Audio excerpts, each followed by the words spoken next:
Hey, flappers, how's it going?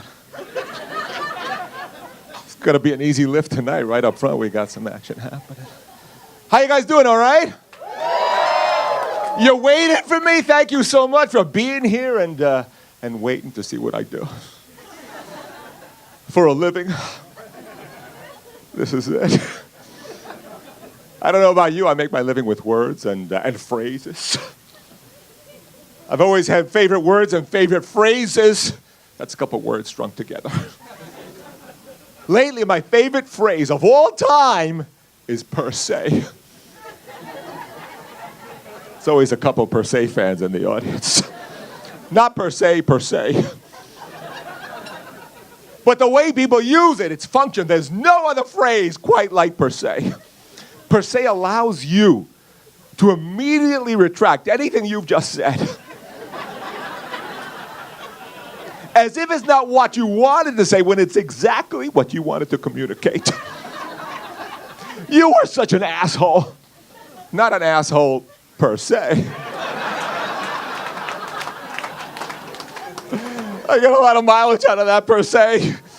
That is a life skill that I will be passing on to the next generation.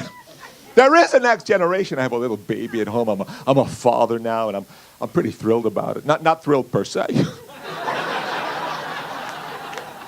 But I'm working up to that level of enthusiasm. I hope to get there someday. Little girl, we didn't know testing beforehand for gender. I found out in the moment of the birth. I'm still processing that. Me, little girl. I am now the protector of the very same thing I've been trained my entire life to hunt down. It's a little bit of a game changer. But luckily, she's so cute. So I'm not exaggerating. Cute. That's not a mistake either. Babies have to be cute. That's an evolutionary adaptation that's critical to that child's survival, especially in the early stages. When you're not used to this, you're a new parent, and suddenly there's something crying in the dark. In the middle of the night, in your bedroom. You want to make it stop. By any means necessary. I walk over to the crib, I pick her up, I'm like, oh my God, I cannot throw her out the window. She's just too cute. You are lucky. If you were any less cute, I could not vouch for your safety, but you're just cute enough to be here in the morning. Keep it up, young lady. Good job. I mean, we don't take it for granted. We're so grateful for that cuteness. I know not everybody looks out that way. Sometimes I'm walking down the street in New York City with my cute baby. And I'll catch an ugly one out the corner of my eye. I'm like, oh my God, you better behave.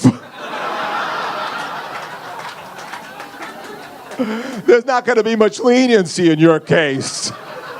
Based on your acute lack of cuteness, I will be on my very best behavior if I had that problem.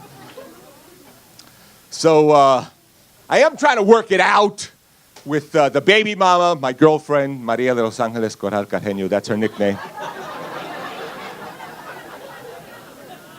People find out now we've got the baby, like, oh, so you're going to get married now? You got the baby, you're going to get married? I'm like, that's right, we've got the baby. We've got the thing you get married for. We've skipped a step, much more efficient. Why would I circle back at this point? I cannot see myself getting married. I mean, if I meet the right woman, I might consider it, but otherwise, I really don't see the point. No, I love her, but we're such different people. First of all, she uses an alarm clock. Which I think if you need an alarm to wake up, it's because it's still not time.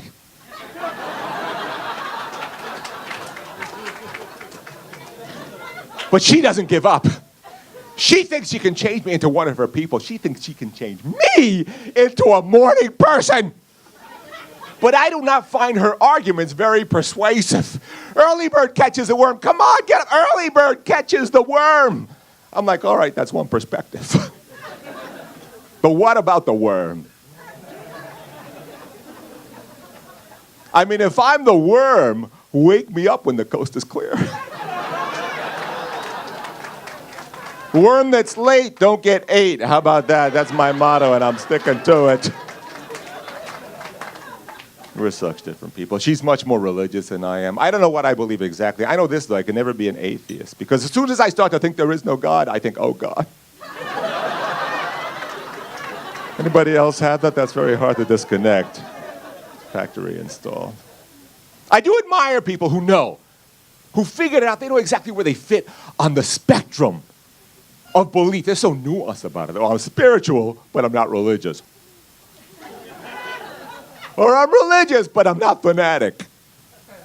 Or I'm fanatic, but I'm not cultish. Or I'm cultish, but I'm not satanic.